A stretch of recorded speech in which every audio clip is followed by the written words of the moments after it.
बिस्मिल्लाहिर्रहमानिर्रहीम।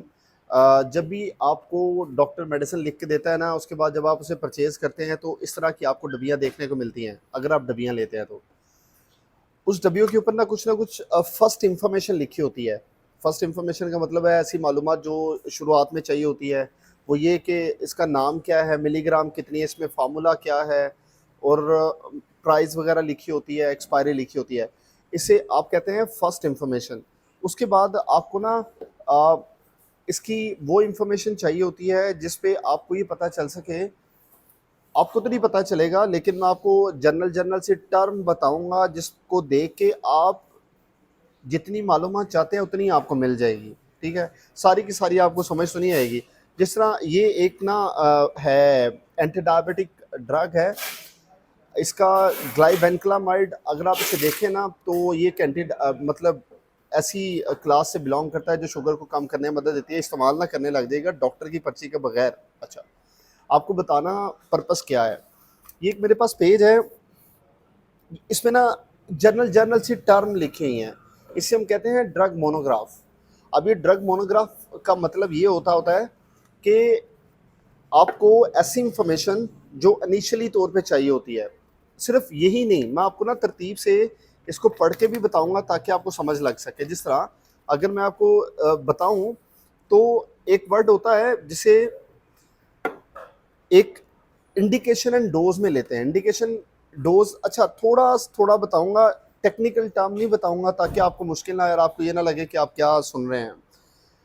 ठीक है, पहले तो किसी भी जो मेडिसिन है ना उसका नाम इसके ऊपर ड्रग मोनोग्राफ के ऊपर लिखा होता है और इस नाम को लिखने के बाद ना वो इसकी कुछ तरतीब बताता है जिसमें उसने अगर थोड़ा सा मैं आपको ये भी बता दूं, जिस तरह ये डब्बी है ना, फर्स्ट इन्फॉर्मेशन इसके ऊपर लिखी हुई है।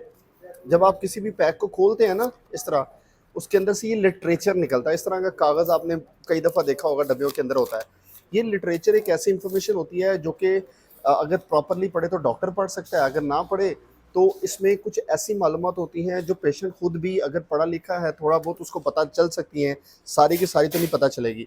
अगर इसको इसको और इसको मैं आप दोनों को कंपेयर करके बताऊंगा ना तो ये ख़ास दवाई के लिए लिखी हुई है, लेकिन ये लिखी हुई है ना, ये जर्नल जर्नल से लिखी हुई है। ठीक है, जिस तरह आप जब भी एक लिटरेचर खोल के देखते हैं ना, उसके ऊपर एक उसी दवाई का नाम लिखा होता है, ये फ्रंट पे, उसके नीचे फार्मूला लिखा होता है, फिर आगे वो बताना शुरू कर देता है। आपको इन चीज़ों से लिंक नहीं होना चाहिए कि इसमें मतलब कि इसकी क्लिनिकल फार्माकोलॉजी क्या है, फार्माकोकाइनेटिक्स क्या है।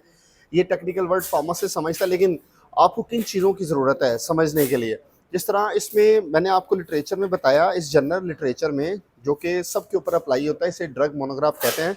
इसके अंदर सबसे पहला वर्ड था इंडिकेशन।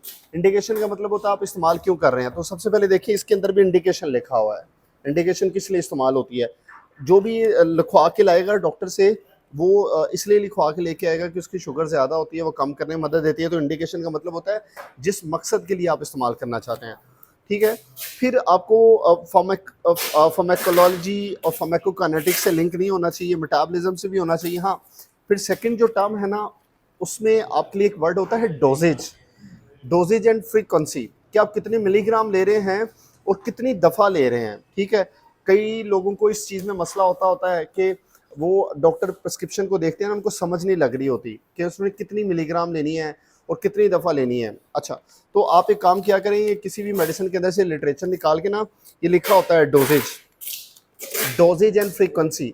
डोजेज एंड फ्रीक्वेंसी के जब आप देखेंगे ना तो आपको पता चल जाएगा कि इसको कितने मिलीग्राम से स्टार्ट करना है। ऊपर लिखा होता है, कई लोगों ने, कई फार्मा इंडस्ट्री ने है ना, उर्दू में भी लिखा होता है। तो आप डोजेज यानी कि मिलीग्राम भी चेक कर सकते हैं और कितनी दफ़ा लेनी है ये भी चेक कर सकते हैं। तो इंडिकेशन के बाद आपको जो सेकंड ऑप्शन है ना, डोजेज और उसकी फ्रीक्वेंसी का पता चल जाता है, यानी कि कितनी बार लेनी है। फिर अगर आप आगे चले ना, इसके अंदर रूट भी लिखा होता है, यानी कि आप अगर ये दवाई लेके आए हैं तो आपको ज़ुबान के नीचे रखनी है, मुंह के ज़रिए खानी है। ठीक है, कितनी देर पहले खानी है, खाने से पहले खानी है, खाने से बाद खानी है। तो ये सही कई सवालात के जवाब ना आपको इस लिटरेचर के अंदर से मिल जाते हैं जो कि आपके लिए ज़रूरी होते हैं।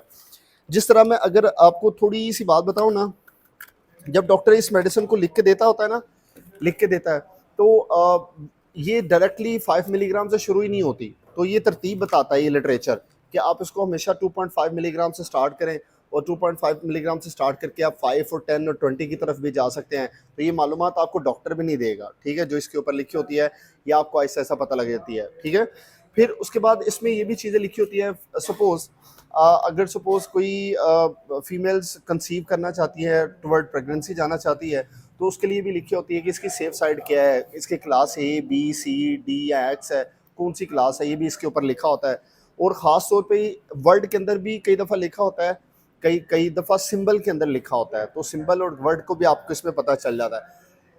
अगली बात बताऊं ना, ये ड्रग मोनोग्राफ ये कहता है कि इसमें ऐसी मालूमात भी लिखी होती हैं जो कि ये बताती हैं कि आप इसे किस हालत में नहीं ले सके, जिसे कॉन्ट्रा इंडिकेशन कहते हैं। तो देखिए कई वर्ड आपके क्लियर होते हैं, कई वर्ड में ये क्लियर होते हैं, डोजेज क्या है, फ्रिक्वेंसी क्या है, यानी कि कितनी दफ़ा लेंगे, क्या कौन से रूट के ज़रिए इस्तेमाल करेंगे, आपको प्रेगनेंसी में सेफ़ है कि नहीं सेफ़, किस सूरत हाल में आपको नहीं लेनी चाहिए, ठीक है। अगर आप इसकी कितनी मिलीग्राम दिन में लेते हैं तो उसे स्टार्ट कैसे कर सकते हैं, सारी की सारी मालूमात इस लिटरेचर के अंदर लिखी होती है, जो आपको चाहिए होती है, ख़ासतौर पे पेशेंट को चाहिए होती है। अगर वो फार्मासिस्ट या डॉक्टर से कंसल्ट नहीं कर सकता होता तो ये बताने की आपको ज़रूरत थी।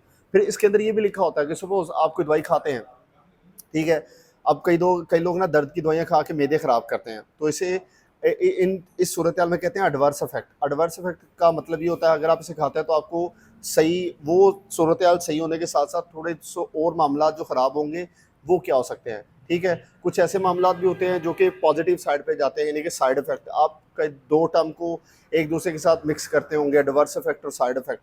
साइड इफेक्ट ज़्यादातर लोगों को पता होता है क्योंकि ऐसा नुकसान ना हो जाए, नुकसान बेनिफिशियल जो चीज़ होती है वो साइड इफेक्ट में आती है, जो नुकसान में चीज़ होती है वो एडवर्स इफेक्ट में आती हैं। तो एडवर्स इफेक्ट की भी लिखी हुई है। अच्छा मज़े की बातें बताऊँ आपको, दवाइयाँ जो होती हैं ना, ये फार्मासिस्ट आपको बेसिकली बता सकता है। ये एक दवाई का दूसरे दवाई के साथ इंटरेक्शन भी होता है, यानी कि एक दवाई दूसरे दवाई के असर को कम भी कर सकती है, ज़्यादा भी कर सकती है, ख़त्म भी कर सकती है। तो इसका जो तरीक़ेकार होता है ना, वो दवाई का भी मतलब एक दूसरे के साथ इंटरेक्शन होता है, खाने की भी चीज़ों का इंटरेक्शन होता है, ठीक है।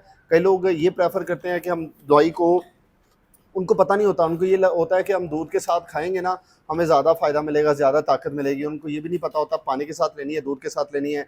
और ये मैं आपको एक सादा लफ्ज़ में ना क्लियर कर देता हूँ, जितने भी वाइटामिन ऐसे जो फैट सॉल्युबल होते हैं ना, विटामिन ए डी ई के, ठीक है, ये सिर्फ दूध के साथ लिए जाते हैं। वैसे ही विटामिन के और ए का मैं आपको बता नहीं रहा, डी और ई लाजमी, ठीक है। बाकी सारी की सारी जितनी भी दवाइयाँ मल्टी वाइटामिन हैं ना, वो आप पानी के साथ लें तो बेहतर है। तो ऐसी मालूमात आपको इस लिटरेचर से मिलेगी। फिर इसके अंदर प्रिकॉशंस भी लिखी हुई हैं कि आप क्या एहतियाती तदाबीर इस्तेमाल करेंगे इसको खाने के बाद, ठीक है। फिर ये भी आप पढ़ें इसके ऊपर, इसकी स्टेबिलिटी भी लिखी हुई है, यानी कि कितनी देर तक आप इसे रख सकते हैं, किस टेम्परेचर पर रख सकते हैं। तो दवाइयों की आम मालूमात जो जनरल से चाहिए होती हैं, आप इस लिटरेचर को पढ़ के किसी भी दवाई के अंदर आप हासिल कर सकते हैं। इसे लिटरेचर तो हर दवाई का अलग-अलग मतलब मुख्तलिफ होता है, लेकिन एक जनरल टर्म होती है जिसे ड्रग मोनोग्राफ कहते हैं। तो आपको जनरल मैं आपको सादा से वर्ड बताता हूँ कि आपने क्या इनमें कैलकुलेट करना है आखिर में, ठीक है। वही कि किस मकसद के लिए इस्तेमाल हो रही है, कौन से रूट से इस्तेमाल होगी, कितनी मिलीग्राम इस्तेमाल होगी, स्टार्ट पे कितनी होती है, कितनी दफ़ा लेनी है, इसके एडवर्स इफेक्ट क्या हैं, यानी कि इसके नुकसानात क्या हैं, इसके नुकसानात के साथ साथ फ़ायदे क्या हैं, ठीक है। ये किस दवाइयों के साथ असर करती है, किस खुराक के साथ असर करती है, कितनी देर तक स्टेबल रहती है, ये सारी की सारी मालूमात जो पेशेंट को चाहिए होती है हर दवाई के मामले में, अगर वो थोड़ा सा पढ़ा लिखा है ना, तो इसको देख के वो अपनी इंफॉर्मेशन को बेहतर कर सकता है। तो ये ड्रग लिटरेचर को बताने का असल में पर्पस यही था आपको।